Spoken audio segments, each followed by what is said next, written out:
आज का विषय है बैल से कृषि एवं ट्रैक्टर से कृषि।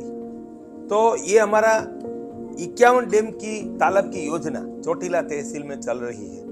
वहाँ के किसानों को आसपास के 3 गांव के किसान मिले हैं, उनसे जानते हैं कि क्या फर्क पड़ता है।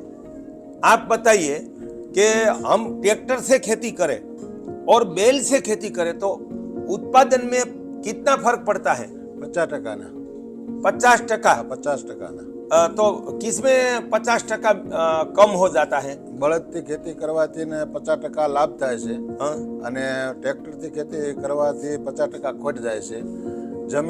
જમીન સપડાઈ જાય છે। हाँ। આમ ટ્રેક્ટર હાંકી એટલે જમીન સપડાઈ જાય એના કારણે છોડમાં વિકાસ નથી થતો। अच्छा, आप बताइए कि खर्चा किस में ज्यादा है, ट्रैक्टर में या बैल में? खर्चा ट्रैक्टर में ज्यादा है। कितना? 50% નો ફેર છે। બળદમાં હાવ મફત ખેતી થાય। मफत है। मफत ट्रैक्टर खेती। कितने में मिलता है पूरा साधन के साथ?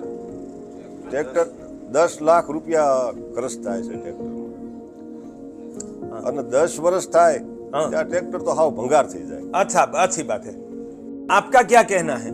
આપણે બળદથી ખેતી કરવી ને એટલે બહુ સારો મોલ થાય हाँ।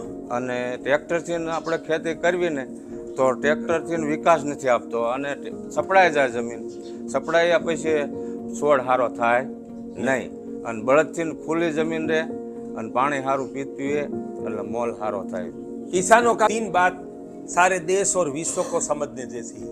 पहली कि पैदावार आधी हो जाती है ट्रैक्टर से, जो फसल मिलती है आधी मिलती है। और उनके साथ मेरा 25 साल का अभ्यास गांव का मैं बताऊं तो गीली जमीन में ट्रैक्टर चलने से जमीन दब जाती है, तो उनका गैरफायदा है कि वहां के जो बैक्टीरिया का वृद्धि और विकास और अड़सिया का केंचुआ का विकास रुक जाता है, वो हानि है। ऑक्सीजन जड़ को, जो जमीन की जड़ फसल की जड़ है जिसको मूल कहते हैं, उनको ऑक्सीजन कम मिलता है। पानी भी अंदर रिचार्ज कम होता है। तो ये इस नुकसान से पौधा कम रहता है और पैदावार कम मिलती है। और हमने तो किसान के बेटे के नाते बचपन से देखा है कि गर्मी की मौसम में जब खेत में फसल नहीं रहती तो जहां ट्रैक्टर चलता था ने वहां मेरे खेत में, मेरे आसपास के किसानों के खेत में पौधे आधे रह जाते थे और आधी भी पैदावार नहीं मिलती थी। तो ये इसका सारांश ये है कि बहुत 20 साल के अभ्यास के बाद और बचपन के अभ्यास को जोड़कर मेरा निवेदन है देश के किसानों को कि ट्रैक्टर चलाने से 25 से 30% पैदावार कम होती है और होती है।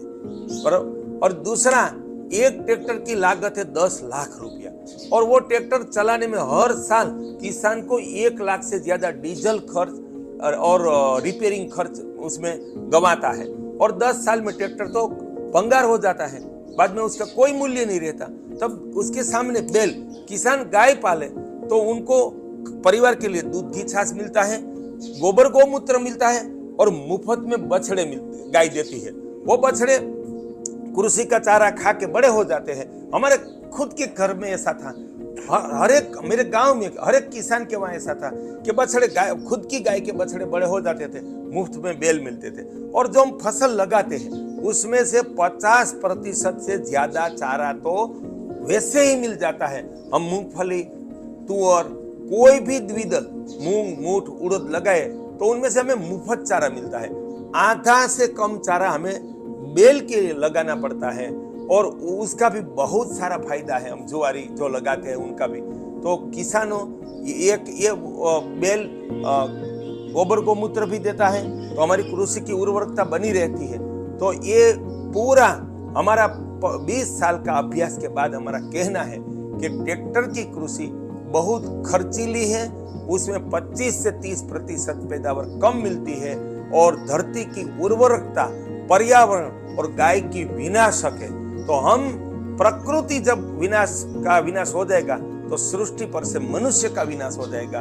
अगर हमें जिंदा रहना है, हमारी कृषि को बचा के रखना है, राष्ट्र को बचा के रखना है, परमात्मा ने जो सृष्टि बनाई उनको बचा के रखना है, तो हम गाय आधारित प्राकृतिक कृषि अपनाए, अपने प्रदेश की देसी गाय पाले और उनके बछड़े को बैल बनाकर बैल से कृषि करें, ऐसा सारे देश के किसानों को आह्वान है।